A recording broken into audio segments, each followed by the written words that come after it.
been in Nairobi for about 3 weeks now, and we just started our 7-week social entrepreneurship program. It's a field practicum, which means it's kind of a lot of hands-on experience.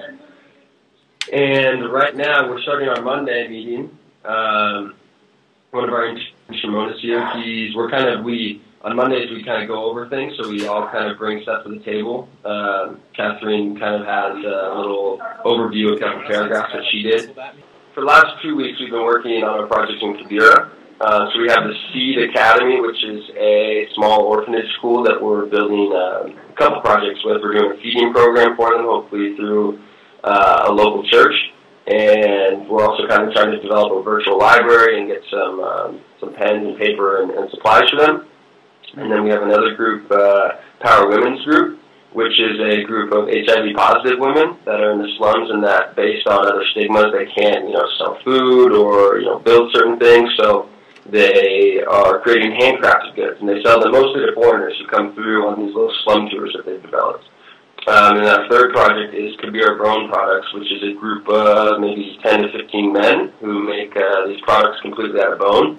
And so right now with them, we're working on two things. One is documenting the process of making these beautiful products that they have, and then the other is showing that while they make these beautiful products, there's a huge health risk that comes from that. Being around all these bone products and the sawdust and all the time, it's really bad for your lungs. And usually about 1 to 2 of them go to the hospital every week. So what we're trying to do now is we're trying to get them safety equipment, and the main one is these masks that they're like dust masks essentially. Yeah. We're trying to order them from China and get really cheap ones that you can change the filters in, because right now they're using disposable ones that work for maybe like a couple of days and then they throw them away.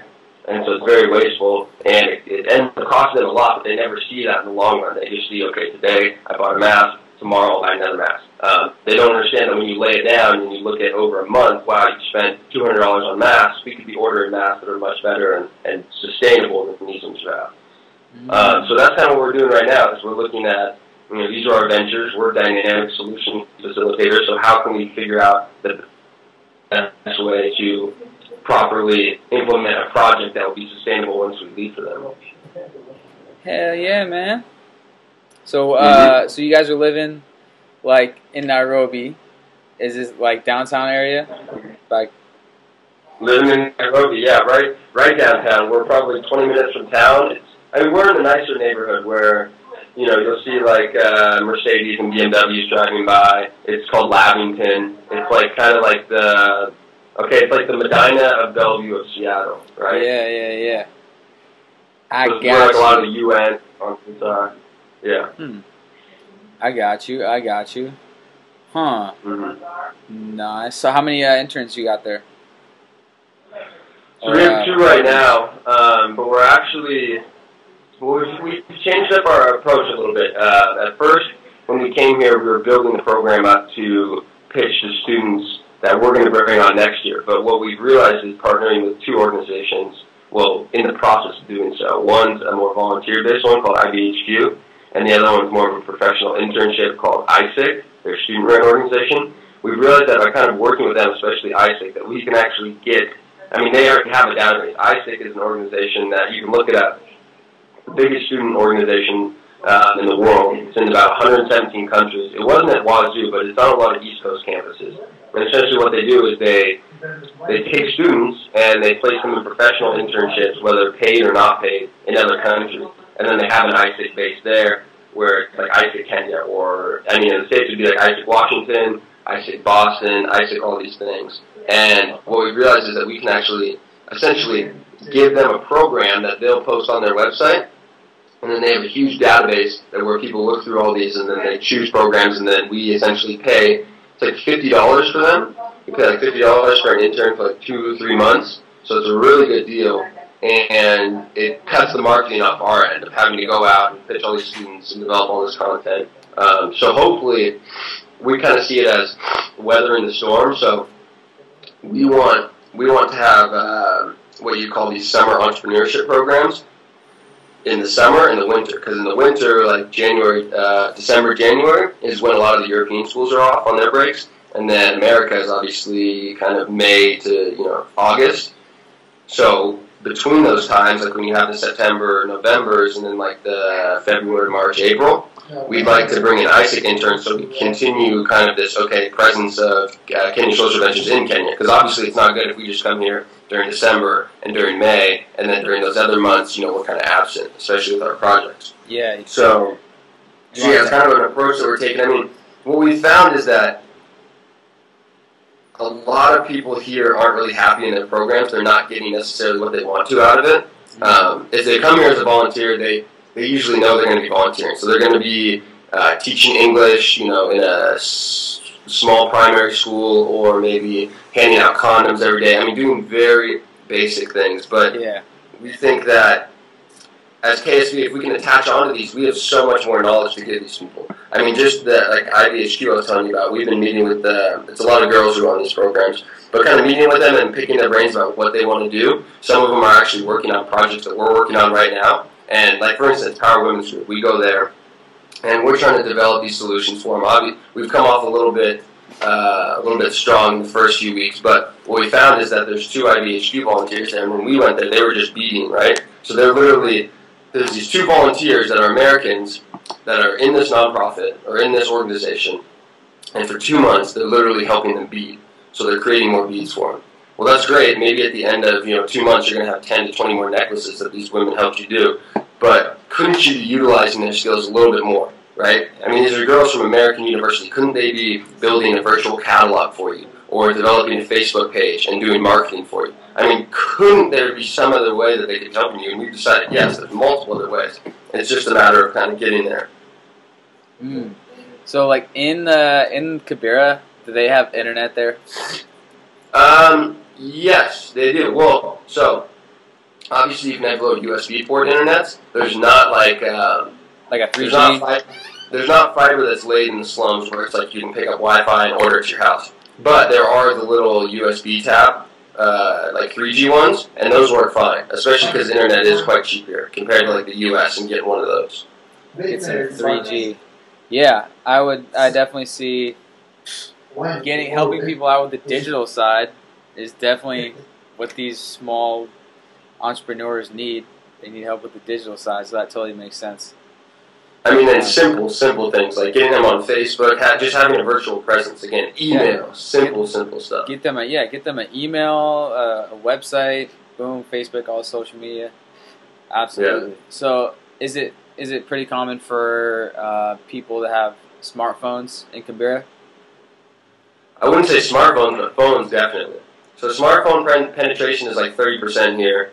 Simple cell phone is like 70%. So within that 70%, 30% are using smartphones. And again, that's going up. I mean, if you look, I think it was like 2 or 3 years ago that percentage of smartphones was half. So I mean, it's increasing extremely fast right now.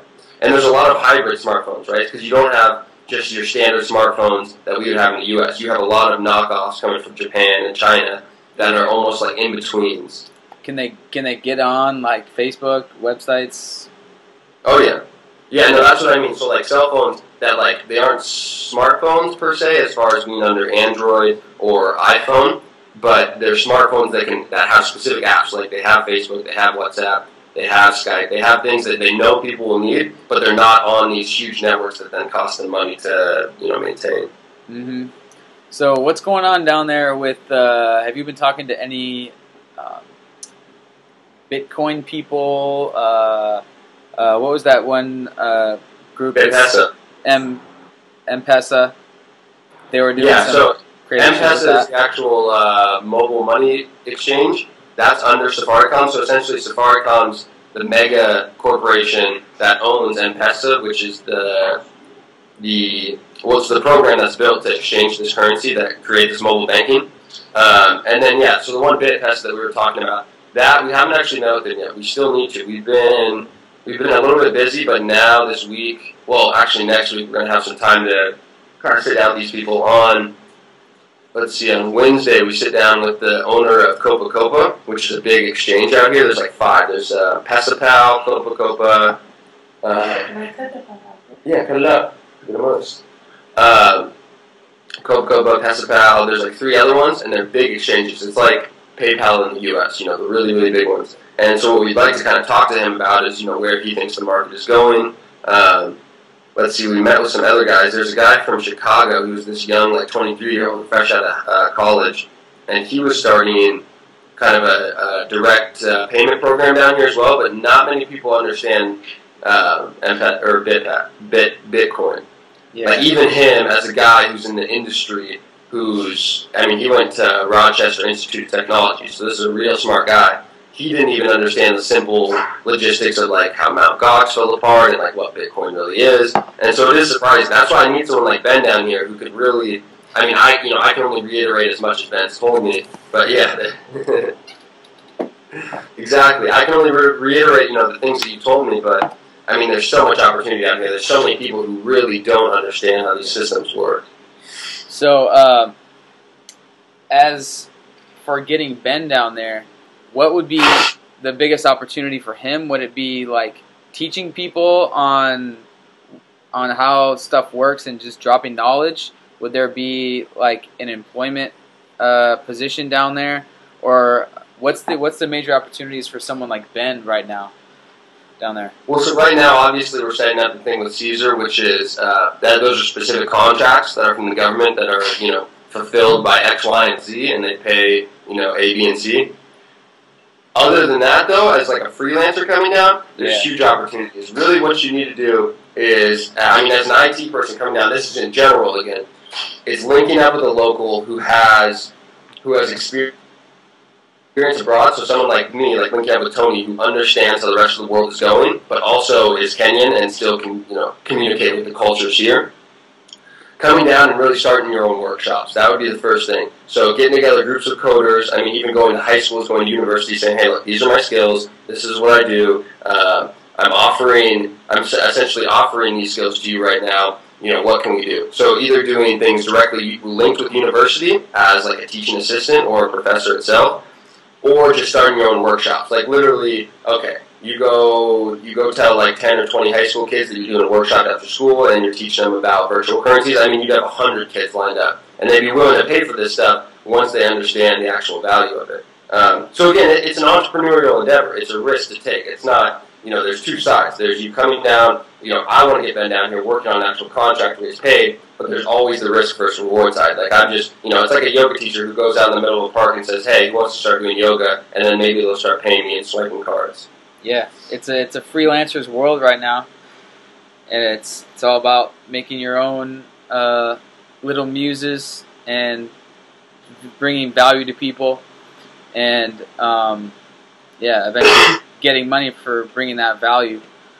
But that's the added value is that again you got to understand like even the level IT here is significantly lower, right? You have people in the professional IT world who are equivalent to high school coders right now in the U.S. So not only is the quality of coding and web development out here much lower, but also the specifics of what kids know. You don't have a lot of people like Ben who grew up with computers from age 5 and 6 who know the dark networks, who know hacking, who understand just how the web works at large, rather than, okay, here's CC+, and this is what I'm doing, and here's my project, right? You have a lot of like white-collared coders here who just do what they should know. It's like, I don't know, okay, it's like a lawyer who just is in his second year of law school, and he has no real practical experience, right? All he does is write arguments, do mock trials, things like that, but he's never defended a client, he's never done any of this stuff, so he doesn't know how the real aspect of being a lawyer works. He just knows what he's been taught. That's kind of like the web development IT work out here. Mm-hmm. It's very straight edge, it's very, okay, this is what the book told us to do, and that's it. Yeah. They know the code, they know how to write the language, but as far as the grand scheme of things, where the technologies are going, and where to use that coding knowledge to bring the most benefit. Damn, dude, Nairobi. What do you guys do? Where do you guys go for fun? For fun? Well, let's see. Yesterday, we went to this big event called the Bazaar, and it was basically, it was like a huge what would you call it? It was like a huge trade show. You know, like trade shows in the U.S., like they have them in Las Vegas all the time, where like all the clothing companies come together. It was like that for Kenya. That's awesome. And so there are a bunch of organizations out there, a bunch of companies that came together. And so we're usually networking on the weekends. Like even if we're out partying, we're always finding people, especially like white people who are doing the same thing, but they're not yet there. They need a little more guidance. So I mean, yeah, we're going out to the clubs. We're getting smashed. We're doing stupid shit. Let's see. Awesome. Rami, what did we do on Friday? We stayed here and we did like this teaching game. Oh yeah. That's right. Okay. Yeah. So, and I mean, it depends what you want to do. Everything's around here, right? You take an 8-hour bus and you're on the most beautiful beaches in East Africa, Mombasa. Nice. Is it the safest place to go right now? Maybe not, but I mean, yesterday we were in a national forest at this actual trade show. It was inside a forest. It was like a Woodstock. It was sick. Yeah, I got those Snapchats. Yeah, that's what. Yeah, you can see some of my Snapchats. I said I don't bring my phone everywhere, so sometimes I don't have it. Are you using your iPod for Snapchat? Yeah, iPod. Yeah.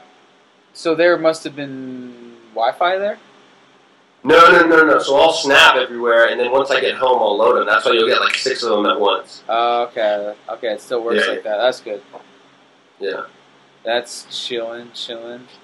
Yeah, I need to upload all that footage for you to check out.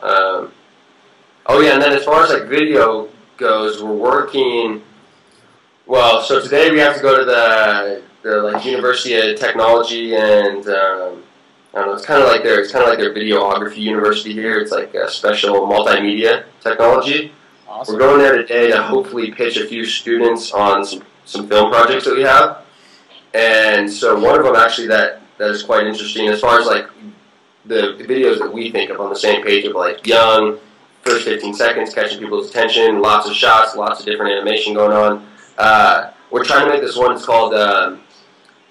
What would it be called? It's like Volunteer in Kenya 2014, or like Volunteers of Kenya 2014. So we want to go around to all the organizations and actually do interviews with everyone who's here volunteering, interning, doing a study abroad program, and kind of compile their experiences and then create a video out of that. Because again, we're trying to position Kenya Social Ventures as a middleman between a lot of these big organizations to say, hey, look, okay, maybe we're only 4 people right now, but we're making this documentary about all of this stuff. And we want to use you guys, and we're not charging anything. It's a collaborative process, but we're the ones doing it. You know, obviously you're not doing this because you're not smart enough to do this. And saying it in different words, but that's the problem is no one understands how to generate good content here. I mean, content's king that we've realized lately, and no one's putting out articles every day. No one's uploading photos every day. Any of this stuff. Yep, dude, get a film student.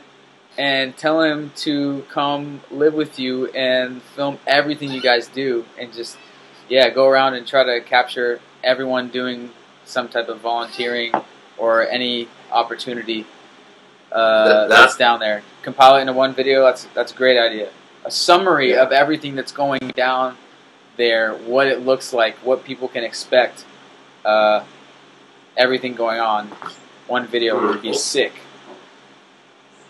What you got? Some pineapple. Oh, have you been staying on your? How's your diet been? Are you staying on the clean diet?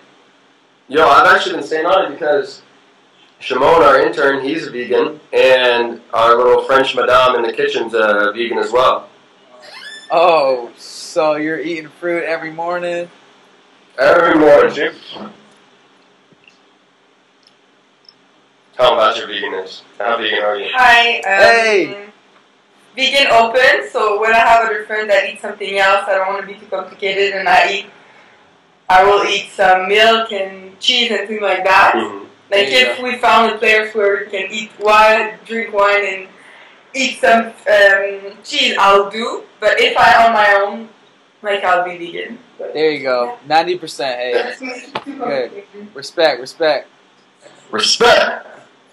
Yeah, dude, that's kind of a little dope little apartment you got there. It's chill, dude. Yeah. It's quite chill. Here's Tony just bumping some hood ass music coming in. What up, Tony? Bumping that rich homie? What's up? Yo, what's up? Bumping the cuts. Oh, hey, man. What's good? And who's the other one? Riley. Hey, how's it? Dishes to wash over here. Dude, Blake, dude, on my fucking laptop, like 30 minutes ago, I realized how to right click with it. The one that Really? fucked up. Yeah. The Linux one. Decided to come move. Yeah, man, we just need to get him over here. You should show him the apartment. I did, yeah. Let's see his room. Yo, what are the chances, what are my odds on that Caesar dude paying me enough to, like, you know, sort of get by? Tones. Here's your room. You got a little bed in the corner. It's like a little ashram in here. That's better than my bed. Nice. Like a little Yeah, man. It's nice in here. Hey, Tones. What do you think are the chances of Caesar responding? And Very high. yeah, very high. Now, see, yeah, that's it. So if Caesar doesn't get you, there are very many companies that would want someone with a particular set of skills. So either way, someone with an IT background like yours here is an asset. So if he says, no, we just go to the next person and we knock on the door and we give them your CV. That's how, it sounds ridiculous, but that's how almost easy it is. No, we don't. We just send me your CV. About to sneeze. You think you have it put together? A what? Oh, your CV, your resume. That's what they call it. What does it stand for? CV. Curriculum vitae. Curriculum vitae, yeah. Gotcha. Yeah, the only problem is that all my, like That's right. I'll say it in Latin. Dead language. It's like the Latin of programming languages. Yeah. But yeah, we're going to talk to him because we head out to Meru on Wednesday, but before that we're having all of our meetings here in Nairobi, so we should be talking to him in the next 2 days and figuring out, okay, what's the deal, Caesar? So if Ben can get him his resume, and if Caesar... I'll send him the part of my resume that matters at least. Yeah. Well, that's what I'm saying. So send me your full resume. Obviously, you sent him that, but just so we have backups. Because again, we're always going to these telecom companies and talking about our stuff, but to have your resume would be good as well. All right, I can do Yeah. that. Mm-hmm. But I just can't go over there and throw down my own cash. Yeah. No, exactly, and that's why we're at where we're at right now. Yeah, I got you. And that's why I said, hey, come over, fly over. I'll pay you. Blah blah blah. We've been trying to set up some actual deals. Oh shit! Nice, dude. Hey, show us the view in front of you. See, look at that. We got yoga in the morning. I mean, it's cool out here. We're doing yoga now. Good for you, girl. Yeah, she's an instructor. She's going to India in like 2 months to like study in an ashram and just become a yoga instructor. Yeah. literally. Yoga. Yeah, literally that. Mm-hmm. Super Well, chill. you can't see what goes down the ass, dude. Hey, do you, What did you say? hey, you have a window in front of you? You have a view at all? And so I look at it. Yep. Sometimes horses go by in the morning. Oh, Nice. some horses. There's a white lady down the street who owns like 8 horses, so she has like 5 Kenyan boys take them out and just ride them around town all day. Fucking white people. That's so dope, dude. You should see how many white people there are with black babies, man. It's fucked up. Really? Everywhere. Look like Angelina Jolie going down the street like a stroller, like 5 black babies and just 1 white girl. Good for them. Proud of that. She's strutting like. Yeah. Are they the moms or are they like nannies or? No, they're moms, man. They just bought them babies, dude. You can buy a baby here for like $100, and the paperwork will cost you like $1,000.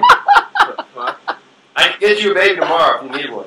Dude, who wants it? Why would you want a baby? Let's raise it as as an artistic filmographer prodigy. Teach it how to film us 3 years old. I mean, you bring it back to the U.S., best believe that baby's going to be grateful, man. It's called How Long Before Social Services Takes This Baby. Yeah. So are It's these white mamas? Are they like shopping down here? They're taking it for test drives, or they already bought them and they're living down here? To be honest, probably a little bit of both. They're definitely, they're test driving them. They probably like rent one every week and test it out. See if it connects. But I mean, they're just, their moms are like expatriates, rich husbands. They're starting little businesses down here, buying Kenyan goods, yeah. Yeah, that's dope. Yeah, man, living that Kenya life. Damn, is it hot as shit down there? No, this is their cold season right now. So it's like 60, 70 out, but sometimes it'll rain. It's overcast. It's nice though. It's perfect for me. Damn, that sounds like up here right now. Why not? Awesome. Yeah. So that's that life. When you guys headed out?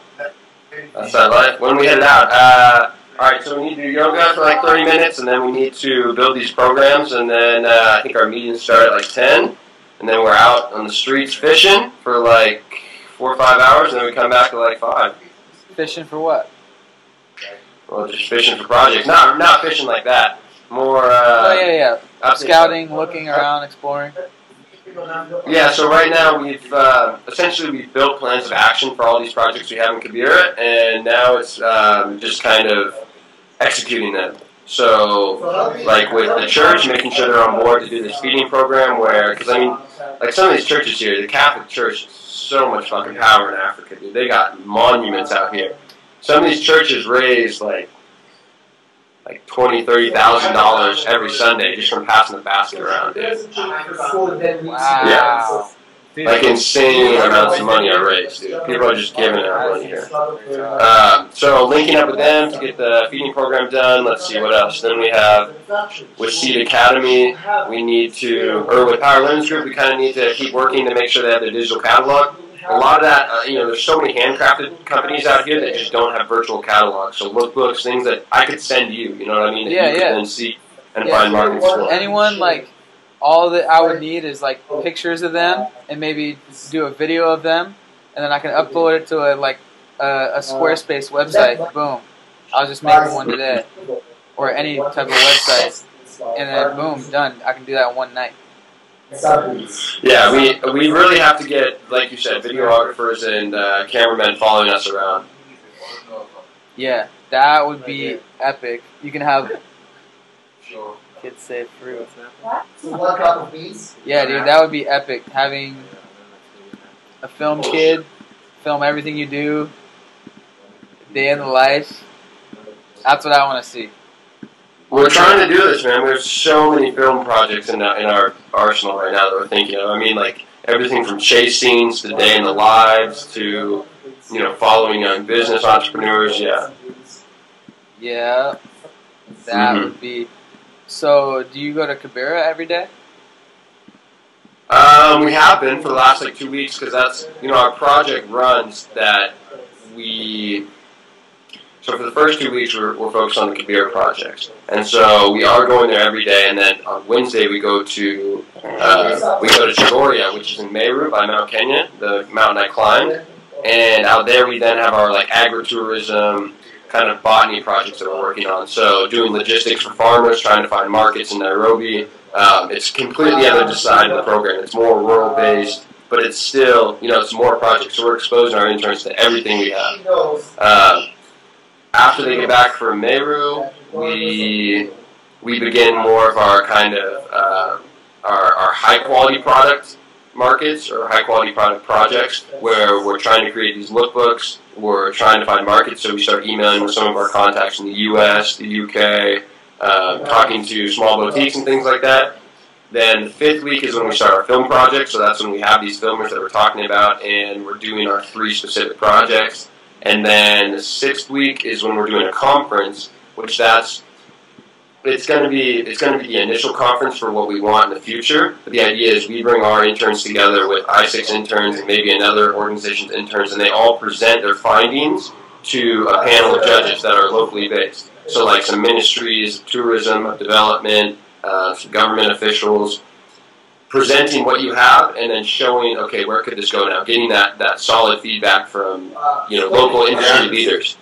And then because the hope is essentially that everyone that we work with, they walk away with something. Not necessarily ownership in a project, I have 10% of this company in Kenya now, but ownership in the project that they started. So say you came over and you started working on Seed Academy, and you got so involved with Seed Academy because we allowed you to, because we gave you those opportunities, that then you went back home and started fundraising for that. So you became like, the managing director of a nonprofit, or maybe you created it as a nonprofit, or maybe you went to your school and started doing competitions and entering these and trying to, raise money and awareness. I mean, so many different avenues, but staying connected, making sure that you come back at some point.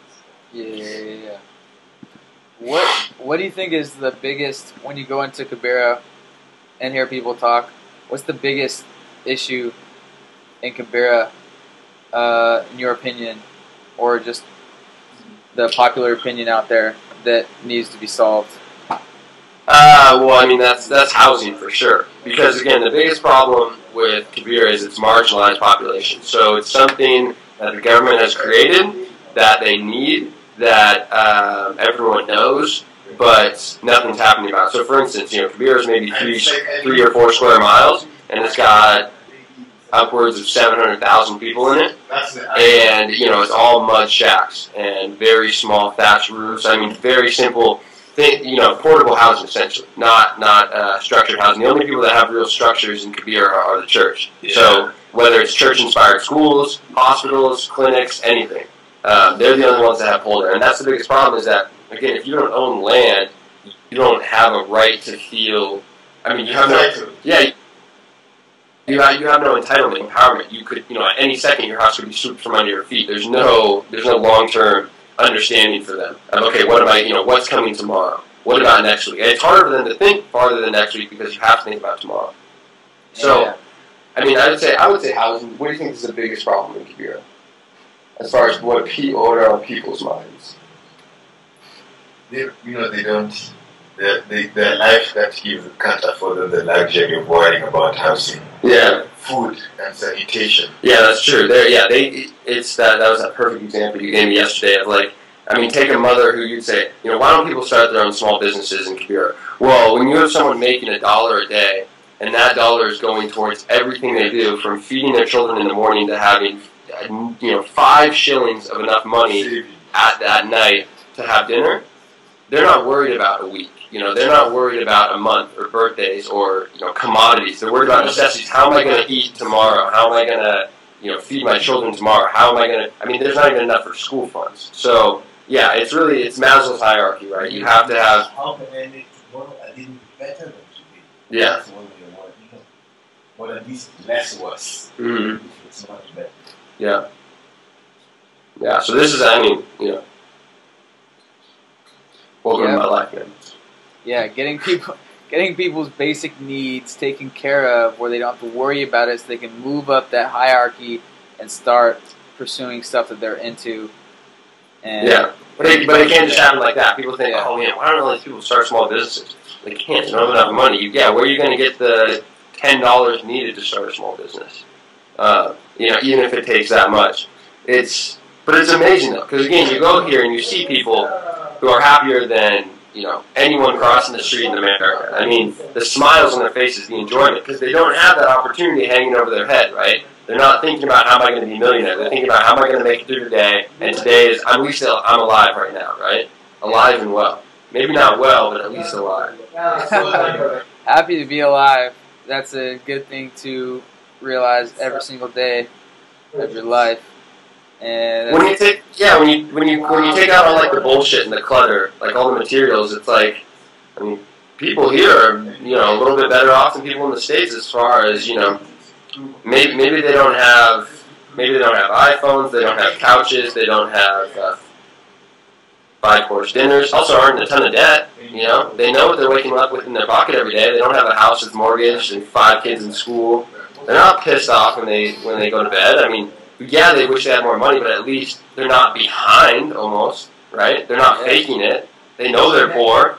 People in the U.S. don't even know they're poor. Well, we're going to get to work now, because it's 8:40 and we got to get this proposal done. But let's do this again soon. Let's go. Yeah, in a couple of days. We'll see you guys. Yes, sir. Peace. All right. Ciao. Peace out, brother.